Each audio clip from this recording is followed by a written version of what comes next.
সাথে জুলাই পরবর্তী আন্দোলনে জুলাইকে যারা ধারণ করেছেন তাদের মধ্যে হাদি ছিলেন অন্যতম। তাকে যদি আপনি বিচ্ছিন্ন ঘটনা বলবে, বিচ্ছিন্ন ঘটনা রাজনৈতিক দলগুলো এখন পর্যন্ত এই ইলেকশন কমিশনের অধীনে কিভাবে তারা নির্বাচন করতে এখন পর্যন্ত সচেষ্ট হয় আমার বুঝে আসে না। তারা কি এখন পর্যন্ত বলেছে এই অথর্ব ইলেকশন কমিশনার কি সুষ্ঠু নির্বাচন করবে, সেই নির্বাচন যে সুষ্ঠু হবে সেই ব্যাপারে কি তারা এখন পর্যন্ত কোন ধরনের পদক্ষেপ তাদের পক্ষ থেকে জানিয়েছে? তারা কি বলেছে যে এই ইলেকশন কমিশনারকে আমরা মানি না? তাহলে রাজনৈতিক দলগুলোর যে দলীয়তাপনা, এই দলীয়তাপনা থেকে বাংলাদেশের জনগণ আজাদী চায়, বাংলাদেশের জনগণ মুক্তি চায়। গতকালকে আপনারা দেখেছেন যে বাংলাদেশের একটি রাজনৈতিক ছাত্র সংগঠনের একজন নেতা তিনি কি বলেছেন? তিনি বলেছেন যে হাদির 5ই আগস্টের পূর্বে তার অবদান কি? হাদিরা কোনদিন ছোটদের রাজনীতি করে নাই, হাদিরা কোনদিন ছোটদের রাজনীতি পছন্দ করেন না। এরপরেও অসংখ্য ভিডিও আপনারা দেখেছেন, গতকালকে সোশ্যাল মিডিয়াতে ছড়িয়েছে যে প্রত্যেকটা ভিডিও 5ই আগস্টের।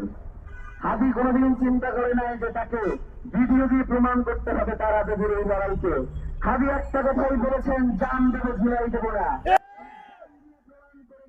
তিনি জুলাইকে কিন্তু কোনো কিছুর কাছে বিক্রি করেন নাই। ভাইরা, একটা কথা আমরা আপনাদেরকে বলে যাই, এই কথাটা শুধুমাত্র আমাদের একার কথা, ব্যাপারটা এমন নয়। ওসমান হাদি যে লড়াই শুরু করেছিলেন সেটা কি শুধুমাত্র তার একার লড়াই? এটা তো বাংলাদেশের স্বাধীনতা সার্বভৌমত্বের লড়াই, এটা ইনসাফের লড়াই, এটা এই প্রজন্মের লড়াই, এটা ইসলামের লড়াই, এটা ইনসাফের লড়াই, এটা ইনকিলাবের লড়াই। এটাকে কোনোভাবেই দল, মত এবং গোষ্ঠীর মধ্যে আবদ্ধ করা যাবে না। আমরা এই সরকারকে স্পষ্ট করে বলতে চাই, আপনি যে চার্জশিট দাখিল করেছেন সেই চার্জশিট এখন পর্যন্ত আমাদের যারা টিম রয়েছে তারা পড়াশোনা করছে এই ব্যাপারে। এর ভিতরে আমরা এখন পর্যন্ত এটা দেখতে পেয়েছি, বাপ্পি নামক এক কলা গাছকে সামনে এসে মূল ঘটনাকে আপনারা আড়াল করবার চেষ্টা করছেন। জনগণ কি আপনার বোকা মনে হয়? যেই জনগণ জুলাই ঘটিয়েছে সেই জুলাই জনতার দায় যেহেতু আপনারা নিচ্ছেন না, এই জুলাই জনতার কোন দায় নাই আপনাকে ক্ষমতায় টিকিয়ে রাখা। তাদের কোন ঠেকা পড়ে নাই আজীবন তারা রাজপথে রক্ত দিয়ে যাবে, আর আপনারা বারংবার তাদের রক্তের উপর দিয়ে ক্ষমতায় দিয়ে এইসব সুযোগগুলো করাবেন। এই জনগণ, আজকে বাংলাদেশের জনগণ আপনাদেরকে একটা স্পষ্ট বার্তা দিতে চায়, সেটা হচ্ছে আগামী নির্বাচনে শহীদ ওসমান হাদি খুনিদের ব্যাপারে যারাই সচেষ্ট থাকবে, যারাই সোচ্চার হবে, ভোটের রাজনীতিতে জনগণ তাদের কি বেছে নিবে। এটাকে যদি আপনারা মনে করেন শুধু কথার কথা, তাহলে একটু অপেক্ষা করেন, একটু অপেক্ষা করেন এবং দেখেন যে এই ভারতীয় আধিপত্যবাদের বিরুদ্ধে ইনসাফের এই লড়াইয়ের যে জনতা আপনাদেরকে ভোটের ময়দানে কি জবাব দেয় সেটার জন্য অপেক্ষা করেন। আজকে মনে হয় সর্বপ্রথম আমি ইসলামী আন্দোলন বাংলা ছাত্র আন্দোলন বাংলাদেশের এই প্রোগ্রামে এসেছি। এর আগে আসলে আমার কোনো প্রোগ্রামে যাওয়ার সুযোগ হয় নাই।